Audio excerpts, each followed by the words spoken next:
Bismillahirrahmanirrahim. Assalamualaikum warahmatullahi wabarakatuh. Saya Muhammad Imron, mahasiswa Institut Ida El Adabi, Prodi PAI. Dalam hal ini ingin presentasikan PPT kami tentang mata kuliah digitalisasi komunikasi sebagai tugas UAS.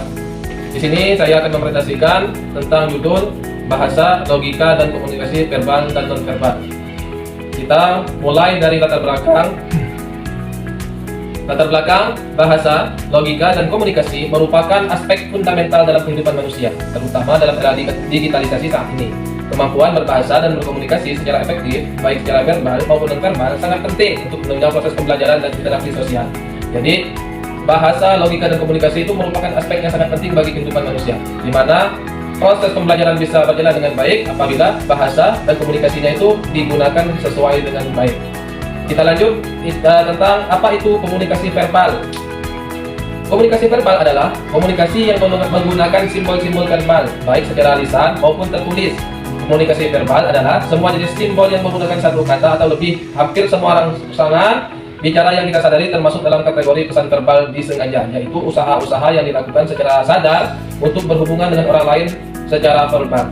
Artinya di sini komunikasi verbal itu adalah komunikasi yang kita menggunakan tulisan ataupun menggunakan simbol jari kita, menunjukkan jempol, menandakan baik. Kita tulis di buku, itu nama juga komunikasi verbal.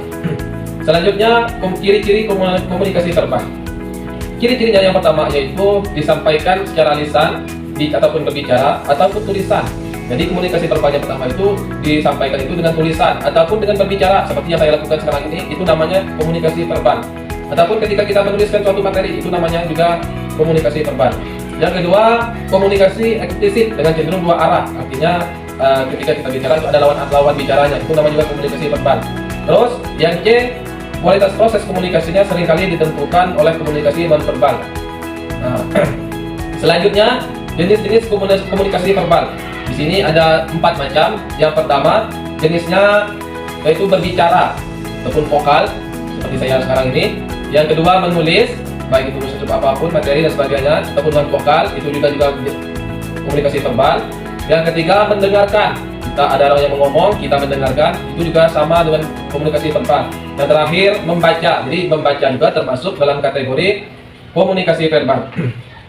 Fungsi sebagai bahasa sebagai bentuk komunikasi verbal. Di sini menurut Larry Bartold, Penelitian 243, bahasa memiliki 3 fungsi sebagai berikut. Yang pertama, penamaan, yaitu penamaan merupakan fungsi bahasa yang mendasar. Jadi penamaan harus ada namanya. Yang kedua, interaksi. Interaksinya harus ada juga. Gunanya untuk menunjukkan emosi ataupun kita senang, bahagia, sedih dan sebagainya. Yang ketiga, ada transmisi informasi, yaitu bahwa bahasa merupakan media untuk menyampaikan informasi kepada orang lain. Nah, itu fungsi bahasa bentuk komunikasi verbal. Selanjutnya ada faktor-faktor yang mempengaruhi kelancaran komunikasi verbal. Yang pertama ada faktor inteligensi.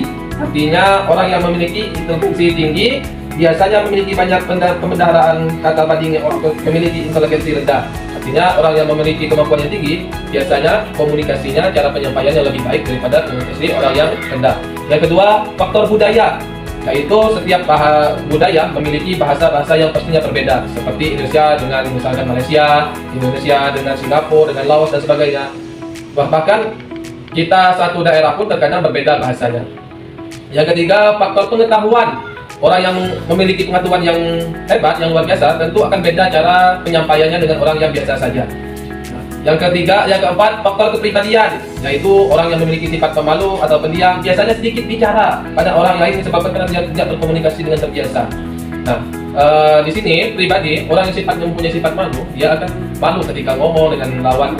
Yang terakhir, yang kelima ada faktor biologis.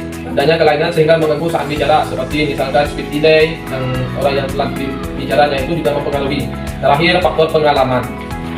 Selanjutnya di sini saya akan tentang komunikasi non-verbal. Di sini tadi kita sudah membahas komunikasi verbal, selanjutnya tentang komunikasi non-verbal. Apa itu komunikasi non-verbal? Menurut Edward Sapir, komunikasi non-verbal adalah sebuah kode yang luas yang ditulis tidak dimanapun juga diketahui oleh tidak seorang pun dan dimengerti oleh semuanya. Nah, Itu arti dari komunikasi verbal, simbol-simbol yang susah dipecahkan oleh kode. Seperti dalam Al-Quran itu ada namanya misalkan nun, itu tidak ada satupun yang bisa mentafsirkannya. Bahkan di situ ulama hanya menjelaskan Allah lah yang lebih mengetahui dengan tujuan dari kalimat nun, yasin, dan sebagainya. Selanjutnya tentang jenis-jenis komunikasi verbal. Ada yang pertama sentuhan, seperti kita bersalaman, ataupun misal kita menggenggam tangan, misal ataupun memeluk, itu namanya sentuhan, jenis komunikasi verbal, non verbal. Yang kedua, komunikasi objek, yaitu penggunaan pakaian. Yaitu orang sering dinilai dari jenis pakaian yang digunakan, walaupun ini termasuk bentuk penilaian terhadap seorang hanya berdasarkan persepsi. Ini objek ini termasuk orang ketika orang memakai pakaian. Yang ketiga, chronemic, yaitu komunikasi non verbal dalam menggunakan waktu, hanya berujung dengan waktu. Yang ketiga, gerakan tubuh. Biasanya orang itu suka sebagai mengangguk sebagai tanda setuju, telunjuk depan mulut tanda jangan berisik. Ketika mulut berada di depan, telunjuk berada di depan mulut, itu menandakan jangan berisik. Ketika tangan kita oke, berarti bagus. Yang kelima, prosemik. Prosemik adalah bahasa ruang yang jarak dan digunakan ketika berkomunikasi dengan orang lain, jadi ada ruangannya. Yang ke F, lingkungan. Lingkungan di sini untuk menyampaikan pesan-pesan tertentu, diantaranya adalah penggunaan ruang, jarak, temperatur, penerangan, dan warna. Yang ke E, vokalik. Selanjutnya, fungsi komunikasi nonverbal. Fungsi dari komunikasi nonverbal adalah pesan nonverbal dalam hubungan dengan pesan verbal. Menurut Mark L. Knopf, dalam Herlina dan 4 tahun ada 5, yaitu repetisi, yaitu mengulang kembali pesan yang disampaikan secara verbal. Itu fungsi yang pertama. Yang kedua, substitusi, yaitu mengganti lambang-lambang verbal. Yang ketiga, kontradiksi, menolak pesan verbal dan memberikan makna lain terhadap pesan verbal. Yang keempat, komplement, yaitu melengkapi dan memperkaya makna non-verbal. Yang kelima, aksentuasi. Klarifikasi komunikasi non-verbal itu ada kurang lebih ada 6 macam. Yang pertama, kinetik atau gerak tubuh. Yang linguistik atau suara. C, prosemik atau penggunaan jarak dan ruang sosial. D, optometri atau penciuman. E, sensitivitas kulit. Yang ke F, arti faktual seperti pakaian dan kosmetik. Gaya komunikasi non-verbal ada 3. Alternatif, teknik-teknik dominan, pola-pola umum yang lain, dan interaksi. Selanjutnya, di sini kita akan membahas antara perbedaan komunikasi verbal dan non-verbal. Yang pertama, cara penyampaiannya, yaitu komunikasi verbal disampaikan melalui kata-kata yang diucapkan atau ditulis.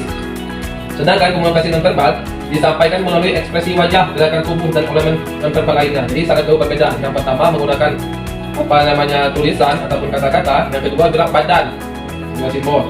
Yang ke-8 mencegah kesalahpahaman. Yang ke-9 membaca emosi orang lain. Selanjutnya, terakhir tentang kesimpulan dari apa yang telah disampaikan adalah komunikasi verbal adalah komunikasi yang menggunakan simbol-simbol verbal baik secara lisan maupun tertulis dengan memiliki ciri-ciri. Artinya komunikasi verbal itu tadi kami ulang lagi, menggunakan simbol ataupun berbicara ataupun menulis. Ciri-cirinya disampaikan secara dengan berbicara ataupun tulisan. Yang kedua, eksplisit dan cenderung buaan. Sedangkan komunikasi non-verbal bentuk komunikasi yang menggunakan elemen selain kata-kata untuk menyampaikan pesan seperti gerakan tubuh, ekspresi wajah, bahasa tubuh, dan intonasi suara. Contohnya, kalau komunikasi non-verbal itu misalkan kita mengantuk, biasanya kita bersyukur. Ketika kita mengatakan iya, oke, kita menggunakan jari jempol. Ketika kita menyuruh murid-murid yang kita menggunakan tunjuk di depan murid. Mungkin sekian dari kami. Itulah penyampaian tentang materi, mudah-mudahan bisa dipahami. Kami akhiri. Assalamualaikum warahmatullahi wabarakatuh.